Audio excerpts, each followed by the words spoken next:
أعوذ بالله من الشيطان الرجيم. بسم الله الرحمن الرحيم.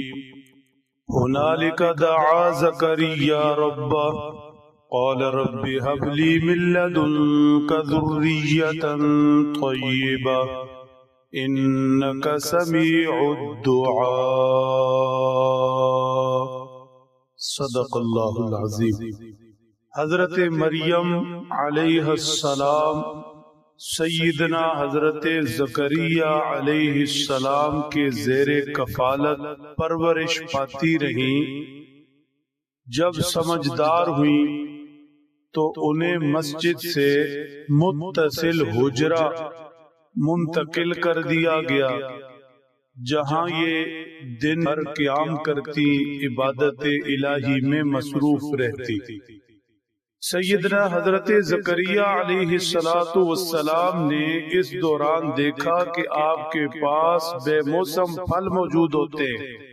کلما دخل علیہا زکریا المحراب وجد عندها رزقا. تفصیلات گزشتہ درس گزر چکی ہیں.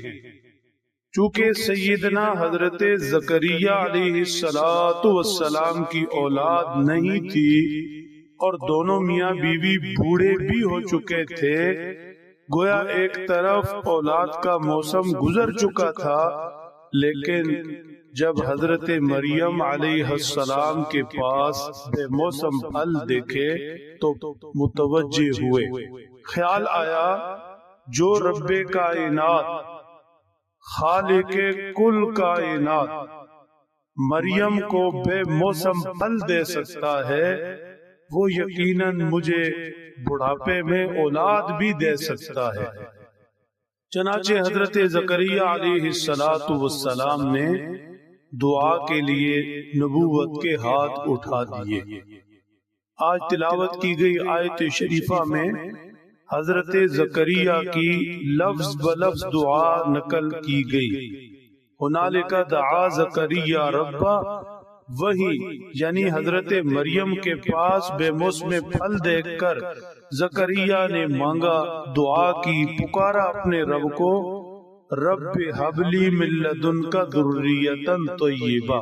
یہ دعا ہے، اے میرے پروردگار مجھے اپنی جناب سے پاک اولاد عطا فرما دیں، پاکیزہ اولاد. حضرت زکریا کی دعا میں دو چیزیں توجہ طلب ہیں، خوب توجہ سے سمجھنی چاہیے.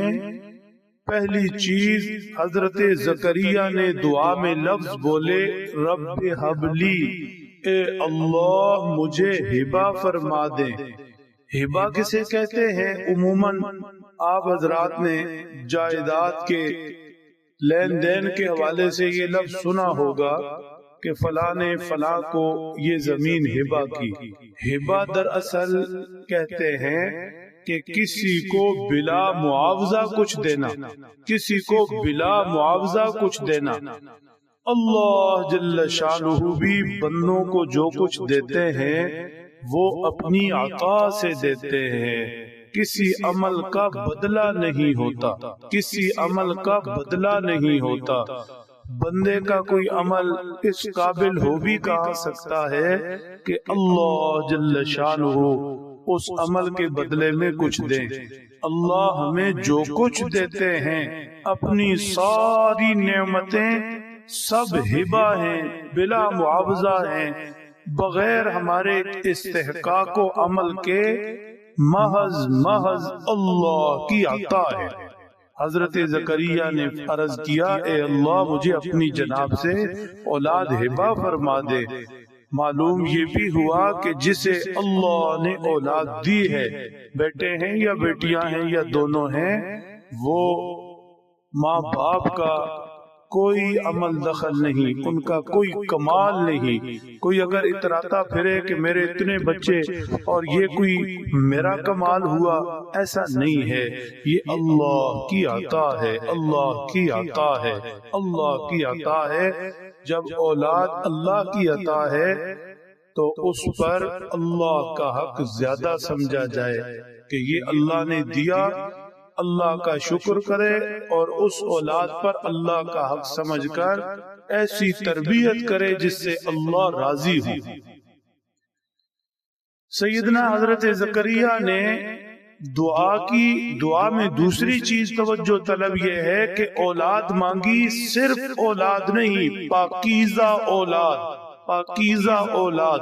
معلوم ہوا کہ محض اولاد مطلوب نہ ہو، محض اولاد مطلوب نہ ہو کہ میری اولاد ہو، اولاد ہو، اولاد ہو، نہیں، اولاد مطلوب ہو پاکیزہ اولاد، نیک اولاد۔ لہذا نیک اولاد مانگی جائے، اور جب اللہ نیک اولاد دے دے تو پھر اس اولاد کو نیکی پر لانے کی فکر رکھی جائے، ایسی تعلیم، ایسی تربیت کہ یہ اولاد نیکی پر جیے، نیکی پر پروان چڑھے، نیکی پر زندگی گزارے۔ دعا کے اندر یہ 3 لفظوں کا جملہ بڑا کمال کا ہے، کیا کچھ اس میں قدرت نے رکھ دیا۔ سیدنا حضرت زکریا نے دعا کی اور پھر عرض گزار ہوئے، انک سمیع الدعاء، انک سمیع الدعاء، اے میرے اللہ مجھے اپنی جناب سے پاکیزہ اولاد دے دے، اور تجھ سے مانگ کیوں رہا ہوں؟ اس لیے کہ تو ہی ہے پکار کو سننے والا ہے، تو ہی دعا کو قبول کرنے والا ہے، تو ہی فریاد کو لینے والا ہے۔ اس جملہ میں موجود محبت کا پیغام محسوس کرے، اے اللہ تو ہی سننے والا ہے، تجھے نہ سنائیں تو کسے سنائیں، تو نہیں سنے گا تو کون سنے گا۔ یہ اس رنگ میں ان لفظوں کو سمجھیں، ایمان کو بڑھائیں، اور پھر اللہ یقین بھی نصیب فرما دیں کہ جو بول رہا ہوں، جو مانگ رہا ہوں، جو دعا کر رہا ہوں، اللہ سن رہے ہیں، اللہ سن رہے ہیں، اللہ سن رہے ہیں۔ تو بتاؤ پھر مانگنے کا لطف کیا آئے گا، اور دعا کرنے کا مزہ کتنا آئے گا، اور لفظوں کے چناؤ میں احتیاط کیا ہوگی، اور دعا مانگتے اللہ سے توجہ کا عالم کیا ہوگا۔ یہ ساری چیزیں ہیں جب ان لفظوں کو سمجھا جائے، دل میں اتارا جائے، محبت بھی آئے گی، یقین بھی نصیب ہوگا، اور پھر جس درجے میں محبت و یقین سے دعا ہوگی اللہ کے ہاں اسی درجے میں شرف قبولیت پائے گی۔ اللہ سمجھ دیں، عمل کی توفیق بخشے۔